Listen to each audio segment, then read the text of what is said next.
जय Hind and welcome to force defence academy. This is Aarshi Solanki और आज हम डिस्कस करेंगे आईमैक के बारे में, that is IMEC, that is India Middle East Europe corridor. ठीक है, तो आपको पता होगा कि चाइना बहुत सारी कंट्रीज के साथ अभी जो है अपना belt and road initiative share कर रहा है। ठीक है, इन दैट इंडिया की सारी नेबरिंग कंट्रीज को उसने ऑलमोस्ट कवर कर लिया है, whether it is Pakistan, Nepal और Bangladesh. Now, what Eastern country, India as well as Europe, these countries want to combat Chinese strategy of connecting every countries with itself ताकि उसका ट्रेड अच्छा हो। ठीक है, तो हमेशा से ऐसा होता है। चाइना ने for example string of pearls launch किया था इंडिया के अगेंस्ट, तो इंडिया ने भी उसकी combat strategy that is necklace of diamond launch करी, सक्सेसफुल भी हुआ वो। तो वैसे ही ये पूरी आई है उसके against. It is not that कि चाइना ही बिल्ड कर सकता है, चाइना के पास ही पैसे हैं, even India and other countries can also do that और उससे बेहतर कर सकते हैं हम। ठीक है, तो उसके बारे में आज ये पूरा वीडियो आप देखेंगे। नाउ IMEC है क्या? India Middle East Europe corridor, ये तो हमने देख ही लिया इसका full form. It is a proposed transnational transportation. Transnational मतलब बहुत सारे नेशंस इन्वॉल्व हैं इसमें। ठीक है, ट्रेड कॉरिडोर है, इसको ट्रेड तो फॉरमोस्ट ट्रेड बोला जाएगा, बट उससे सिर्फ ट्रेड इंप्रूव नहीं होगा, इंटरनेशनल रिलेशन इंप्रूव होंगे, कनेक्टिविटी इंप्रूव होगी। कनेक्टिविटी इंप्रूव होगी तो उसके बाद जितने भी ऑर्गेनाइजेशनल डिटेल्स हैं वो भी अच्छे से ट्रांजैक्शन हो सकते हैं। उसके बाद सारे जितने भी आपके पास वेपनाइज्ड वाली चीजें हैं आप उसको भी इधर उधर ट्रांसफर कर सकते हैं। तो it's not just a road to trade, बहुत सारी चीजें इंप्रूव होंगी हमारी। Corridor plans to build transportation routes through land and sea. Now this is not just by land, sea भी है। ठीक है, और soon the rail link will be connected as well, linking major commercial hubs in these regions. The IME corridor, upon its completion, has the potential to become one of the most important economic corridors. ठीक है, तो China का तो ठीक है भैया, right is doing alone, लेकिन हम जो है we are cooperating with multiple nations to do that and we will make sure कि चाइना से कहीं ज्यादा बड़ा हो। ठीक है, अब इसकी हमें चीजें पढ़नी है because this is very important, might get asked in your next paper, might get asked in your SSB interview, might get asked in your lecturate as well। तो काफी ज्यादा हॉट टॉपिक है ये, बहुत ज्यादा इंपॉर्टेंट भी है क्योंकि चाइना के पॉलिसी के अगेंस्ट हम जो है बहुत सारे नेशन के साथ मिलकर ये पॉलिसी लाए हैं। तो इसलिए इसका पर्पस क्या है, ठीक है, क्यों लाया गया, तो इसमें यही सब चीजें आपको बोलना है कि it aims to give competition to China in its belt and road initiative. सबसे पहला तो ये, बिकॉज मेन मुद्दा यही है। दूसरा, challenges चाइना's monopoly on building infrastructure in other countries। Now China has this particular thing कि भाई हर कंट्री में मैं इंफ्रास्ट्रक्चर बिल्ड करूंगा, क्योंकि उसके दो होते हैं, एक तो डेब्ट ट्रैप पॉलिसी जो अपनाता है, दूसरा इनिशियली वो कंट्रीज को टारगेट करता है अच्छा दिखाने के लिए कि अच्छा you are going through a crisis, let me help you by building infrastructure. तो उससे क्या होता है, उन दोनों कंट्रीज के रिलेशन इनिशियली सुधर जाते हैं, फिर बाद में उस कंट्री को रियलाइज होता है oh my God, China was doing all the time was laying trap for me. ठीक है, तो जब तक उस कंट्री को समझ में आता है कि ट्रैप ले हो चुका है तब तक बहुत देर हो जाती है। तो चाइना की जितनी भी स्ट्रैटेजीज हैं, हमें चाइना को दिखाना है कि भाई हमें पता है और हम आपसे अच्छे से बिना ऐसे खेल खेले ये चीज एग्जीक्यूट कर सकते हैं। IMEC also presents an alternative to BRI for countries for the movement of goods, people and energy। ठीक है, तो मतलब goods, people, energy, communication, transportation, everything will be possible as well. तो जितने भी नेशंस हैं, बहुत जगह ऐसा होता था कि भाई पहले आप फ्लाइट से ही जा सकते हैं, but according to this they might even pass some visa वगैरह, कैसे कुछ हो सकता है इंडियंस को, you know there is passport facility की अच्छा इंडिया का पासपोर्ट अगर इस रैंकिंग पे है तो दीज पर्टिकुलर कंट्रीज में जाने के लिए आपको एक्स्ट्रा से वो नहीं करना पड़ेगा। तो इसके लिए भी कुछ अलग सा नोशन लाएंगे वो, जिससे कनेक्टिविटी लोगों की भी इंप्रूव हो जाए। Next, it reassures that engagement in the initiative will not burden participating countries with unsustainable debts।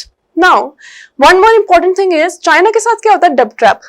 वो जहां भी ये बना रही है सामने वाली कंट्री को पूरा डेब्ट में डाल देती है वो। ठीक है, और उस कंट्री को उस डेब्ट से निकलने के चक्कर में इकोनॉमिक क्राइसिस हो जाता है। But IMEC is such a brilliant innovation, such a brilliant idea कि उन लोगों ने पहले ही बोल दिया कि आपको जरा भी बर्डन नहीं लगेगा, ना ऐसा लगेगा कि भाई बहुत भारी डेब्ट हो गया है। तो every country would like to be a part of such idea, you know। Next, इसका प्लान क्या है, ठीक है, it seeks to connect India to Europe via the Middle East to provide a more direct and efficient route for trade। अब China सोच रहा है कि मैं इंडिया के आसपास के नेबर को घेरता हूँ।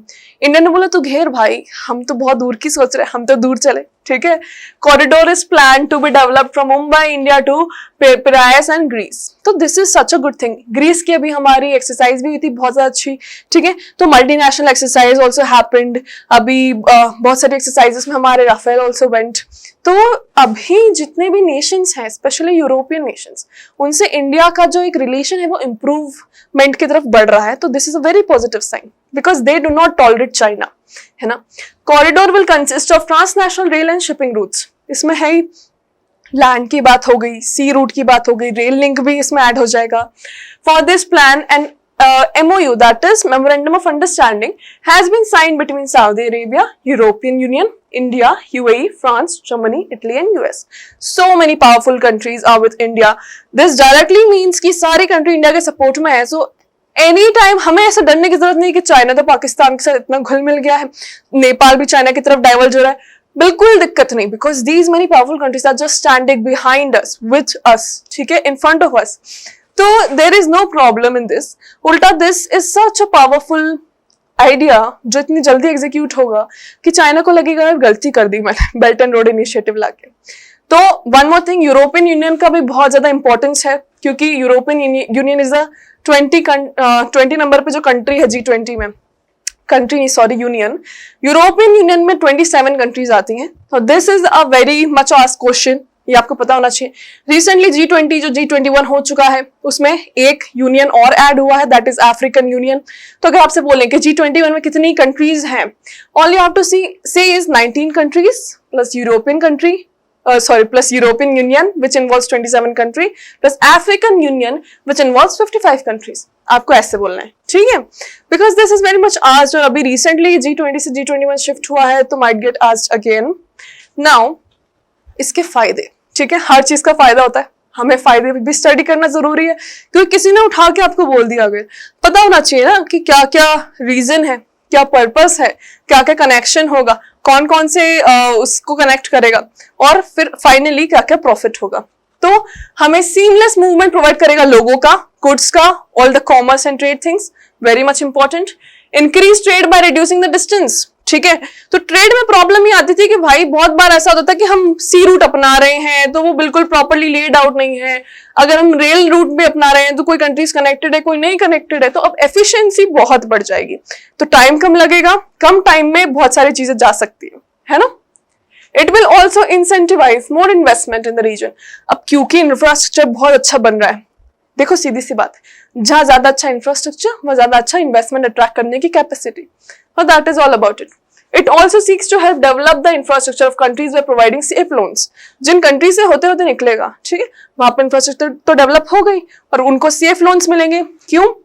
क्योंकि पहले ही बोल दिया गया है कि इस प्रोजेक्ट के कारण कोई भी कंट्री डेट में नहीं जाएगी, तो उनको बहुत कम इंटरेस्ट पे लोन्स प्रोवाइड किए जाएंगे। Then it also aims to enhance food security and strengthen supply chain.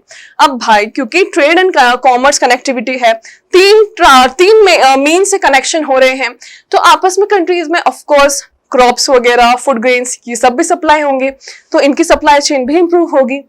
India's western borders face complication due to geopolitical tension with Pakistan. अब देखो पाकिस्तान के बीच में होने के कारण हमारा जो है बहुत ज्यादा कॉम्प्लिकेशन होता था उधर की कंट्री से कनेक्ट होने में, बट क्योंकि अभी आ गया है, ठीक है, जैसे चाइना ने क्या किया, एकदम पीओके से हमारे ऊपर से पाकिस्तान से उसने रोड बना लिया BRI के under, CPEC, if you might have heard, China Pakistan economic corridor.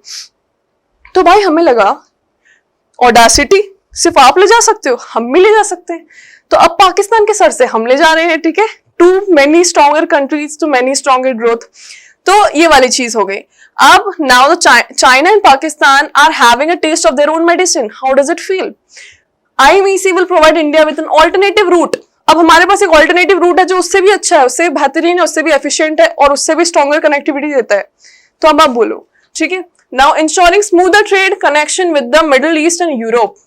तो चाइना पाकिस्तान तो ठीक है, we are connecting to Middle East and Europe and with so many countries involved, so this is such a huge thing। Okay, so this was all about IMEC। I hope you understood this topic। very brilliant topic it is। BRI के against में आया है, जैसे string of pearl के against में necklace of diamond आया है, China की जो साउथ पैसिफिक में जो उसने किया है अभी राइट नाउ, साउथ पैसिफिक में भी एक्वायर उसका चल रहा है, तो सोलोमन आइलैंड से एग्रीमेंट किया था, उसके अगेंस्ट भी फिर यूएसए ने पापुआ न्यू गिनिया से एग्रीमेंट कर लिया और क्वाड में इंडिया को शामिल कर लिया। Quad is all about contradicting चाइना's policy of occupying south Pacific ocean. South Pacific ocean में भी चाइना सोच रहा है कि अपना जो है थोड़ा मोनोपोली बढ़ाए, थोड़ा हमारा रूल बढ़ाए, बट चाइना के अगेंस्ट बहुत सारी कंट्रीज है, उसमें इंडिया भी शामिल है। तो अभी क्वाड का अगले साल हमारे पास वो आने वाली है चेयरमैनशिप। तो this is all the important thing that we talk about India and China. बहुत ज्यादा इंपॉर्टेंट है, आपको हमेशा चाइना के बारे में पूछा जाता है। देखो चाइना के बारे में इसलिए पूछा जाता है कि अगर आज की डेट पे इंडिया का कोई एकदम बराबर का टक्कर वाला है तो वो चाइना ही है। रीजन भी सेम है, ठीक है, ऊपर से चाइना का थोड़ा लैंड एरिया ज्यादा है और पॉपुलेशन में अब इंडिया ने एक्सीड कर लिया है। तो ऐसा 1920 19-20 का हमारा चलता रहता है। That is why studying China and all the issues regarding it is very much important when it comes to defence and specially SSB। तो I hope you understood this topic, इसकी सारे पॉइंट्स आपको समझ आए हो। And for more such video subscribe to our channel. Till then keep watching. जय हिंद।